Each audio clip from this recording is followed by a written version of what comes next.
बहुजन समाज में जन्मे सभी संत महापुरुष और अहबरों को नमन करते हुए आज इस व्यवस्था परिवर्तन भीमसेना सम्मेलन में आई मेरी मातृ शक्ति, मेरे पिता तुल्य बुजुर्गों, प्यारे साथियों और नन्हे नन्हे बच्चों, सभी को मेरा क्रांतिकारी जय भीम।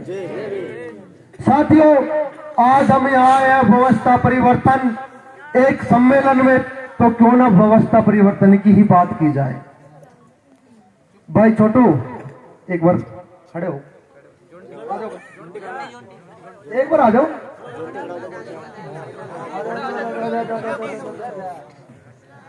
बेटा ये कौन है? अम्बेडकर जी। क्या किया था इन्होंने हमारे लिए? संविधान लिखा था जी। संविधान लिखा था, वेरी गुड। ये उत्तर प्रदेश में आके हमें पता चलता है। मैं अक्सर जाके हरियाणा में, राजस्थान में छोटे छोटे बच्चों से पूछता हूं ना, वो कहते हैं कौन है? जय भीम है।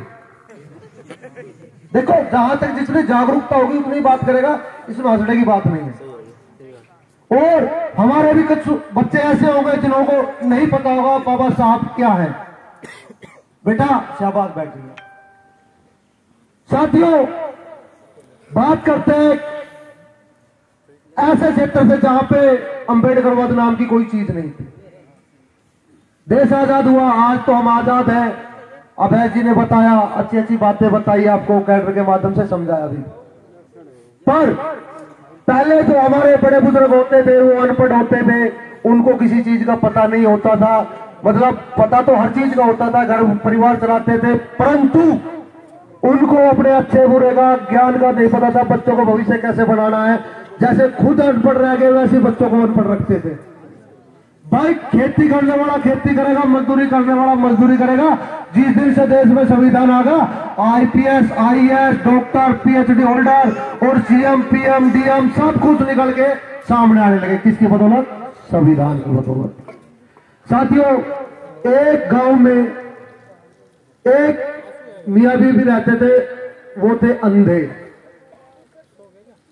अंधे थे, घरवाली उसकी रोटी बनावे, रोटी बनाने के बाद में उसने आवे रखते हैं, रखने के बाद में बिल्ली आती है और बिल्ली आकर उस रोटी को खा जाती है। खुद भूखी, उनका घरवाला भूखा, दोनों भूखे रहे। 2 दिन रहे, 3 दिन रहे, शरीर कमजोर होने लगा। पड़ोसी ने बताया, जैसे अभी बच्चे ने बताया बाबा साहब क्या है, उन्होंने बताया तुम भूखे रहते हो, कम से कम ये जब बिल्ली आती है तुम्हारी रोटी खाती है, तुम जब रोटी बनाओ तो अपने घर वाले को रास्ते पे बैठा दो, मतलब दरवाजे पे बैठा दो, फटका मारने लग जाएगा। फटका मारेगा तो बिल्ली डर के मारी रोटी की तरफ नहीं आएगी और तुम रोटी खा के अपना पेट भर सकते हो।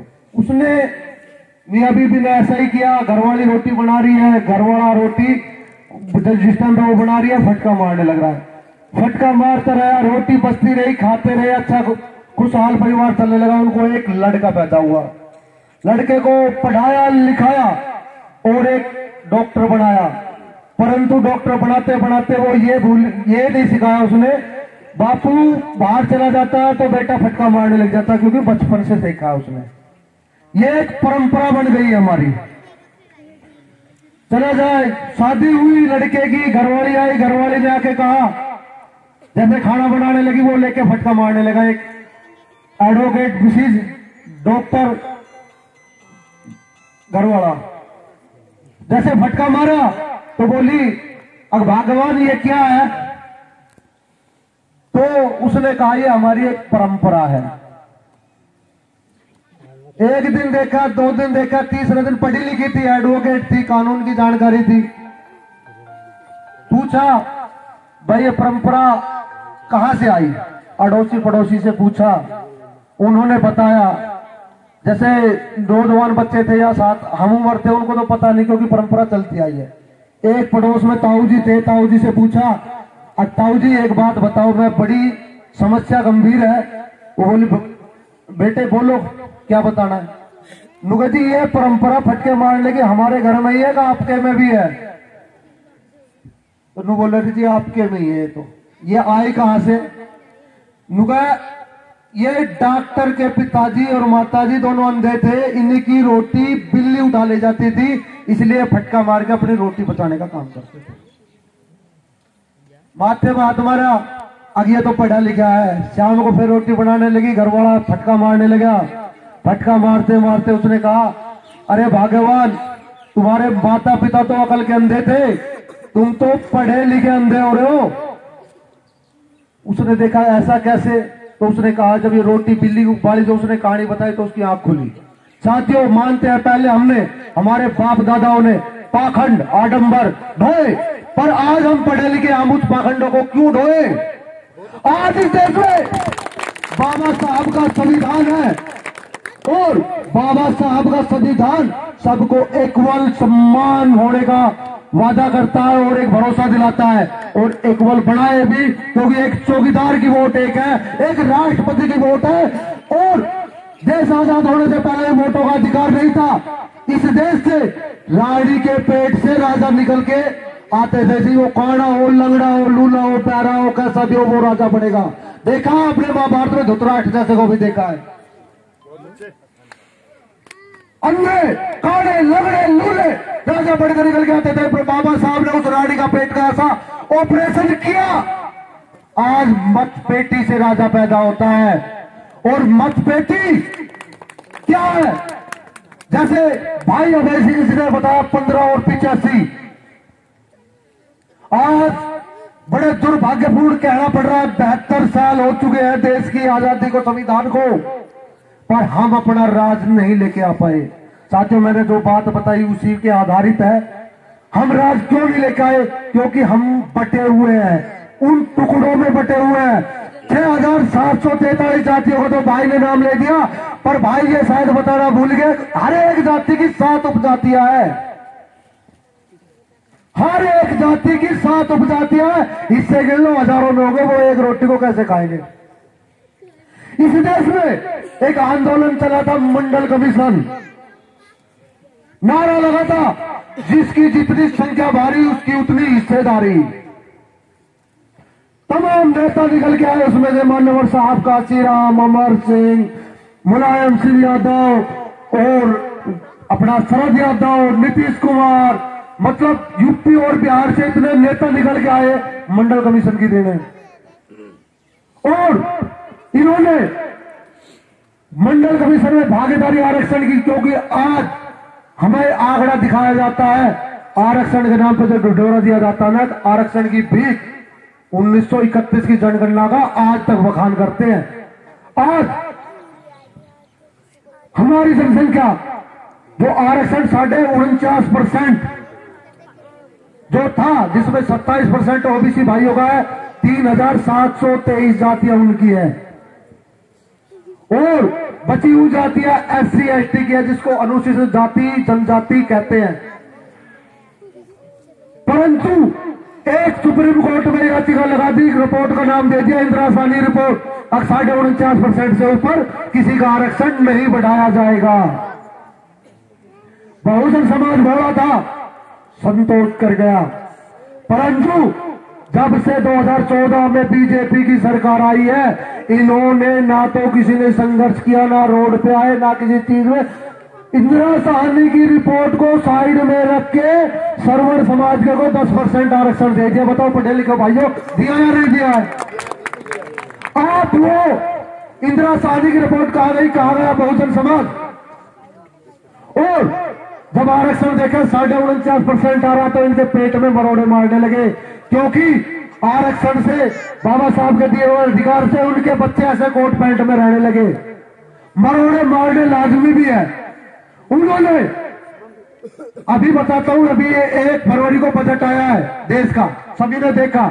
हर बजट में एक होती है, अब इस सरकार में कितने डेवलपमेंट होने चाहिए, कहां गांव बनेंगे, कहां नक्शे बनेंगे, कहां पुलिया बनेंगे, कितने विद्यालय बनेंगे, क्या क्या चीज हम आगे डेवलपमेंट कर पाएंगे, उसको कहते हैं बजट। इतिहास में वो 1 फरवरी का काला दिन था, जिसमें कुछ परियोजना बढ़ाने की बजाय बिगाड़ने का काम किया और सभी को बेचने का काम किया। आज BSNL बिक गया, रेलवे बिक गया, MTNL बिक गया, BPCL बिक गया और तमाम जिसमें हमारे समाज के बच्चे नौकरी करते थे। एक रेलवे में 4.5 करोड़ व्यक्ति काम करते थे उसको प्राइवेट करने का काम किया। बताओ आरक्षण कहां रह गया? आरक्षण कहां रह गया? बात हम घरों से कहते हैं हमें आरक्षण संविधान से नहीं मिला, पूना पैक्ट के बदले में मिला है। जो 1932 में पूना पैक्ट समझौता हुआ था उससे आरक्षण मिला था। अब इन्होंने ना किसी ने लाठी बजाई, ना किसी ने कुछ किया और आरक्षण खत्म कर दिया और हम हाथ पे हाथ धरे बैठे हैं। आज से 20 साल पीछे जाए, हर एक घर से सरकारी नौकरी थी। बता दो किसके घर से सरकारी नौकरी नहीं थी? आज हमारे गांव से एक नौकरी लग जाता है कोई तो खुश हो जाते हैं कि एक नौकरी लग गया भाई। और कहां जाएगा पूरा गांव? शिक्षित हम अपने बच्चों को कर नहीं पाते क्योंकि सरकार की मंशा रही है। जहां भी हम जाते हैं देखते हैं हर गांवों के जहां भी अनुसूचित जाति जनजाति के घर हैं, हमारे समाज के लोग हैं जो दलित तबका जिसको बोलते हैं, उसी के साथ में दारू के ठेके खोल दिए गए हैं। कहीं भी जाके देखें आप, हमारे समाज का एक गरीब मजदूर 200 रुपया 300 रुपया दिहाड़ी करेगा और उसको शाम को पीने के लिए लग जाएगा। वो बच्चों को क्या खिलाएगा, क्या पढ़ाएगा, किस हिसाब से करेगा? तो साथियों, ये सरकार इतनी बदल चुकी है। आप लोगों को भी अगर अपने बच्चों को डीएम सीएम पीएम बनाना है, वकील बनाना है, डॉक्टर बनाना है, तो आपको ये नशा पता छोड़ना पड़ेगा और अपने बच्चों के लिए वो शिक्षा के दरवाजे खोलने पड़ेंगे जो बाबा साहब ने दिए हैं। एक से एक वजीफा मिलता है, शिक्षा के लिए लोन मिलता है। जैसे जैसे जाके विदेशों तक की पढ़ाई कर रखी है, पर आप तो अपने बच्चों को गांव तक नहीं पढ़ा सकते, विदेशों में क्या पढ़ाएंगे? अभी हमारे प्रोफेसर साहब बता रहे थे, इनसे इन जैसे महानुभावों का सहयोग लीजिए। ये अगर पीछे हटते तो हमसे बताइए कि जी प्रोफेसर साहब पीछे हट गए, इनसे जाओ तो सही इनके पास अपने बच्चों। ये तो जिस समय प्रोफेसर के पास में जाते थे तो इनको कोई बताता नहीं था, आपको तो बताने वाला घर आ रहा है, पूछो तो सही। अब हम अपने बच्चों को क्या शिक्षा कराएं? बीए कर लिया, एमएससी कर लिया, बीएड कर लिया, पीएचडी कर लिया, आगे हम क्या कराएं? ना बताता हो तो बताओ। तो आपके लिए तो डॉक्टर साहब है। साथियों, करना पड़ेगा क्योंकि मजदूरी हम कर नहीं पाते। अगर बीए भी पढ़ लिए ना तो मजदूरी नहीं कर पाते, तसला ढोते दफा शर्म महसूस होती है। तो अपने बिजनेस की तरफ बढ़े, छोटा करें, कुछ भी करें छोटे से बड़ा होता है। और एक मिसाल के लिए, लोहे का काम करके टाटा बन गया और जूते का काम करके बाटा बन गया इस देश में और इस विश्व में मशहूर हो गए। काम छोटे से स्टार्ट किया था और सबसे नीचे काम से स्टार्ट किया था, आज देश में देखने लग गए। तो साथियों, काम कोई छोटा नहीं होता, काम करें और जितना भी हो, अगर आप लोगों की सरकार आएगी इस देश में तो पुनः से जो आपको सुख सुविधाएं मिल रही थी वो सुख सुविधाएं मिले। इसलिए टुकड़ों में ना बटके, इस आंगली को, एक आंगली है, इसको कोई भी तोड़ सकता है। अब ये जो 5 उंगली मुट्ठी बन जाती है ना तो दूसरे में छापने का काम करती है, नक्शा चेंज कर देती है दूसरों का, चेहरे का नक्शा चेंज कर देती है। तो टुकड़ों में ना बटकर पूरा समाज और जितने भी हैं, जितने भी बहुजन समाज से, जनरल कास्ट से हैं, सभी को एक बार भाई यहाँ पे राधे राधे वालों की सरकार आ गई, राम राम वालों की सरकार आ गई, एक बार जय भीम वालों की सरकार नाड़े मिलकर के जोर फट रहा है भाई। बाबा साहब ने संविधान जो दिया था, इस देश में जो लिखा था उसमें कभी भी